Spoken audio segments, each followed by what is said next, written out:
Bonjour Marie-Jeanne. Bonjour. Marie-Jeanne Chalet, alors vous êtes la présidente départementale d'une association qui s'appelle les Bouchons de l'Avenir. C'est ça. Et je suis très heureuse de vous retrouver parce que vous faites un petit peu partie de notre quotidien ici en Vendée. Je vous l'ai expliqué au téléphone et c'est vrai qu'on a commencé à en parler. Les bouchons, alors vous êtes peut-être concernés, vous aussi. On est beaucoup à avoir à la maison une petite boîte parce que sollicité par les enfants ou sollicité par les différents magasins dans lesquels on va. On garde les bouchons de côté parce qu'on sait qu'on peut vous aider. L'intérêt, c'est de parler de votre actualité et de savoir ces petits bouchons, à quoi ils servent exactement et ce qu'ils permettent. Et vous avez un bilan qui est plutôt optimiste, je pense, vous allez nous le dire. Vous terminez une année avec près de 20 000 € de dons récoltés grâce à nos petits bouchons vendéens, c'est ça ? C'est ça, les petits bouchons et les grands bouchons. Les petits et les grands, oui. Voilà, parce qu'il y a beaucoup de bouchons et couvercles en plastique dans une maison.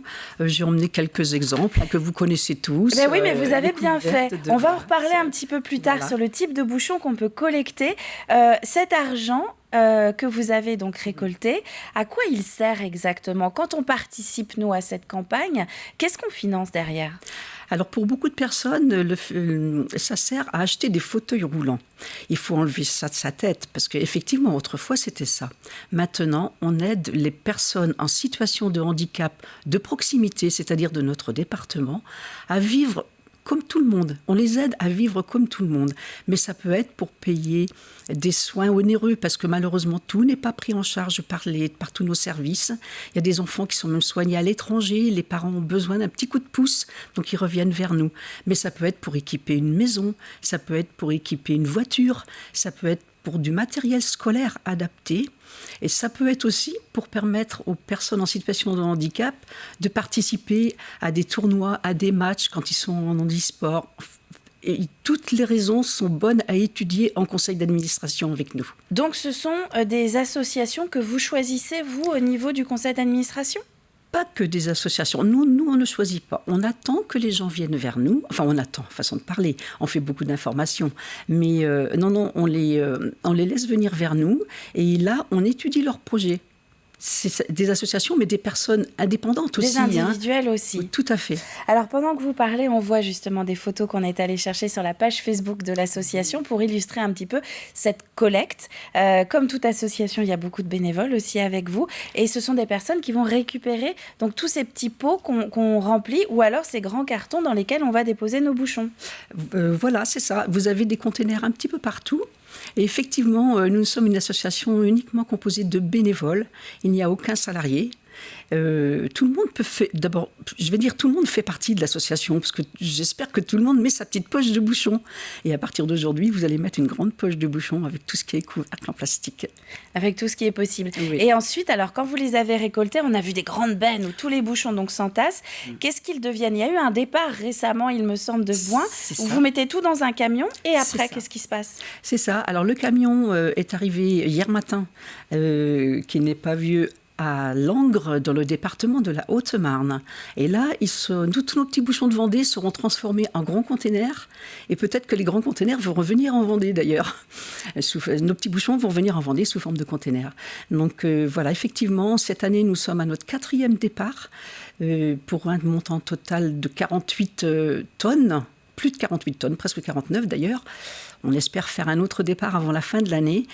Pour nous, c'est beaucoup de travail pour les bénévoles, mais beaucoup de plaisir aussi, quand on sait à quoi ça va servir tout ça. Mais surtout, vous êtes en train de nous dire que ça va accompagner des gens qui habitent juste à côté de chez nous. Complètement. Donc l'argent, en fait, que vous récoltez, oui, que vous allez redistribuer après, ce sont les entreprises de recyclage qui vous payent pour vous récompenser de cette récolte, c'est ça ? C'est ça, tout à fait. On nous paye, pour l'instant, on nous paye 300 € la tonne. Alors croyez-moi, 300 € la tonne, une tonne de bouchons, ça représente un peu de travail par derrière. Mais ce n'est que du plaisir pour nous. La plupart, on est retraités. Donc ça nous motive nos journées. On sait pourquoi on se lève le matin. Mais on ne travaille pas tous les jours non plus. Donc voilà, parce que chaque bouchon récolté, chaque sac est trié. Chaque bouchon, on vérifie s'il n'y a pas des petits cartons dans le fond, s'il n'y a pas des étiquettes à enlever, s'il n'y a pas des piles. On trouve beaucoup de piles avec nos petits bouchons en plastique. Donc on trouve beaucoup de déchets. Donc on fait du tri, on passe des moments de plaisir avec tous les bénévoles, quoi. Alors, il nous reste 3 minutes. On va faire un exercice pratique. On a envie de vous aider parce qu'on a été particulièrement convaincus par votre discours. Qu'est-ce qu'on peut mettre dans notre fameux sac de côté? Vous avez plein de modèles différents. Quand on s'est installé, je vous ai dit que je n'avais pas forcément pensé, c'est vrai, aux boîtes de bâtons de surimi, voilà, sans citer de marque ou quoi que ce soit. C'est ça. Devant vous, alors montrez à la caméra qui est en face de vous. Là, par exemple, dans la main, je ne suis pas trop forte, mais vous devez avoir en doré, c'est un bouchon de café, non? C'est ça? C'est ça. Là, c'est le pot de café. Là, il y a du gel douche aussi dans votre main. Le gel douche, donc dans la salle de bain, tous les petits bouchons en plastique de la salle de bain. Il suffit de les dévisser, de les mettre de côté. C'est ça. Dans la buanderie, il y a la lessive.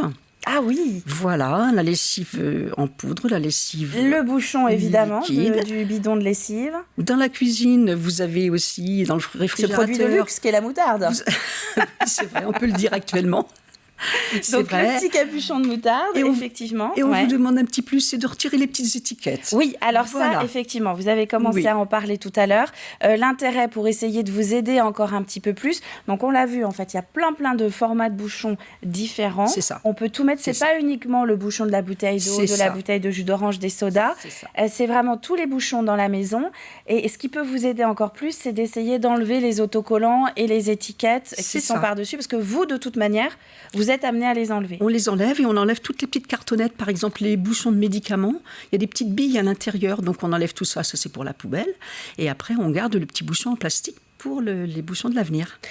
Les points de collecte, alors par expérience, je sais par exemple que j'ai mon grand qui est en établissement élémentaire, ça se passe à l'école, mais vous avez aussi des points de récolte dans des magasins, dans des établissements publics? Il y en a un peu partout, en fait, et on en met de plus en plus. On nous en demande. Il y en a dans les boulangeries, il y en a dans les grandes surfaces, il y en a dans les EHPAD, il y en a partout, quoi. Il y en a partout.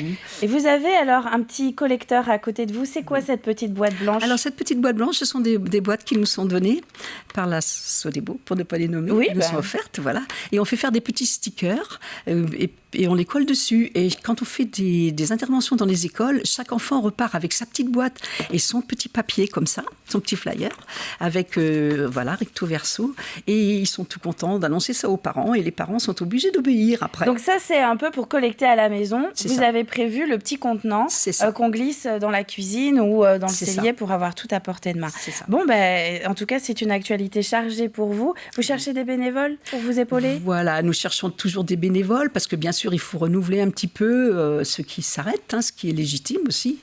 Et où on est à la recherche aussi, c'est de grands locaux qui peuvent entreposer la valeur d'un grand camion de 12 tonnes de sacs de 80 cm de hauteur à peu près, de 10 kilos, parce que là, on ne peut pas payer de loyer, parce que si on paye un loyer, c'est autant qu'ils n'iront pas aux personnes en situation de handicap. Donc, on compte sur la solidarité, la générosité vendéenne qui sont bien connues. Marie-Jeanne Challet, merci. Donc, on rappelle les 3 petits gestes. On collecte les bouchons à la maison, on les met de côté.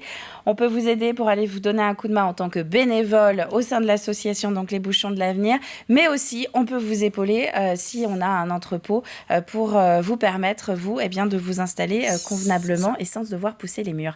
Merci à vous d'être venue dans la matinale, Marie-Jeanne. Merci à vous.